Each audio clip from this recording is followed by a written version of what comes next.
हामीसँग करोडौं जनता छ, करोडौं जनता छ जसले हेर्नुस् म तपाईको न्यूज च्यानलबाट पनि सम्पूर्ण नेपाली दाजुभाइ दिदीहरुलाई भन्छौ आज नै यो अन्तिम दिन हो। यदि आज यो गणतन्त्र नढाल्ने हो भने नेपाली जनताले 15 देखि 20 वर्षको अन्तरालमा यो देशलाई फिजी बनाउँदैछ इन्डियाले हेर्दै जानु होला।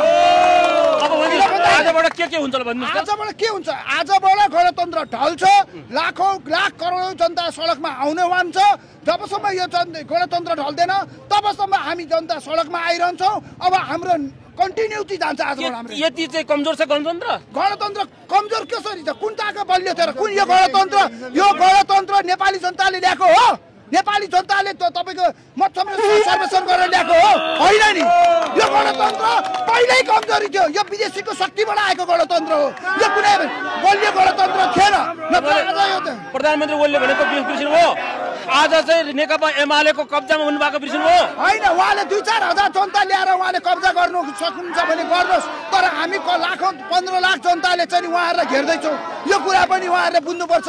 होइन, 2-4 हजार कार्यकर्ता ल्याएर काठमाडौँ कब्जा हुर्ने भइजाबे त राजाबारीले 20 हजार जनता ल्याएर अस्ति नै कब्जा गरिदिसके। हामी आज 15 लाख जनता ओडाल्दैछौँ सडकमा। बुझ्नुभयो बुझ्दैन? 15 लाख जनता हाम्रो सडकमा साँच्ची हो नि? आइसकेका छन् जनता। 15 लाख जनता आइसकेका छन्। सारा नेपालीले बुझ्दैछन् अबको 15 वर्षमा यदि आज राज संस्था स्थापना नगर्ने हो भने यो देश इन्डियाको राष्ट्रपति हुन्छ। हेर्दै जानुस्, कुनै दिन यिनीहरूले अब के गर्छन् भने 15 वर्षपछि इन्डियाको खेलमा यो